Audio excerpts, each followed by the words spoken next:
कश्मीर के पहलगाम में आतंकी हमले के बाद पाकिस्तान की मुश्किलें बढ़ गई हैं। पाकिस्तान के पंजाब क्षेत्र में चिनाब नदी का पानी भारत की ओर से रोक देने के कारण जल संकट गहराता जा रहा है। मंगला और तरबेरा जैसे प्रमुख बांध है सूख रहे हैं, जिससे सिंचाई प्रभावित हो रही है और खरीफ की फसलों की बुआई रुकने का खतरा मंडरा रहा है।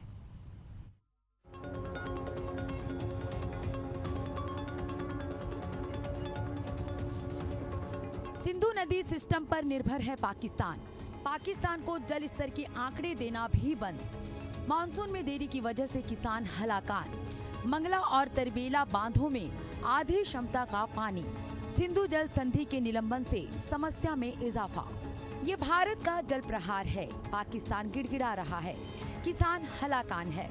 पंजाब और सिंध प्रांत में खेती पर संकट के बादल मंडरा रहे हैं। सिंधु और झेलम नदी पर बने दो प्रमुख बांध मंगला और तरबेला में आधी क्षमता से भी कम पानी मौजूद है, जिससे बिजली उत्पादन और सिंचाई दोनों प्रभावित हैं। इस बीच मानसून देर से पहुंचने की वजह से सिंचाई की समस्या और बढ़ गई है। जून के अंत तक मानसून के पहुंचने की संभावना कम है, जिससे किसानों को खेती बर्बाद होने की आशंका सताने लगी है। पाकिस्तान के सिंधु नदी प्रणाली प्राधिकरण ने बताया कि 2 जून 2025 को पंजाब प्रांत में पानी की उपलब्धता पिछले साल की तुलना में 10.3% कम हो गई है। वही कुल पानी की मात्रा 1,28,800 क्यूसेक रह गई है, जो सिंचाई के लिए पर्याप्त नहीं है। पाकिस्तान सरकार ने हालात को देश के लिए गंभीर जल संकट बताया है और भारत की सिंधु जल संधि निलंबन के फैसले की कड़ी निंदा की है। प्रधानमंत्री शहबाज शरीफ ने इस मुद्दे को अंतर्राष्ट्रीय मंचों पर उठाते हुए जल संकट को आतंकवाद के साथ जोड़कर भारत की नीतियों की आलोचना की है।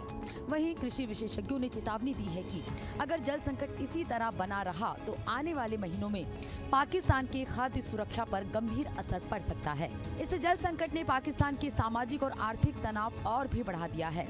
सिंध की कमी के कारण किसानों की आर्थिक स्थिति खराब हो रही है, जिससे ग्रामीण इलाकों में रोजगार संकट और पलायन बढ़ सकता है। इसके अलावा भारत पाकिस्तान के बीच जल स्रोतों को लेकर राजनीतिक तनाव बढ़ने की संभावना भी जताई जा रही है, जो क्षेत्रीय स्थिरता प्रभावित कर सकता है। Bureau report, Asian news.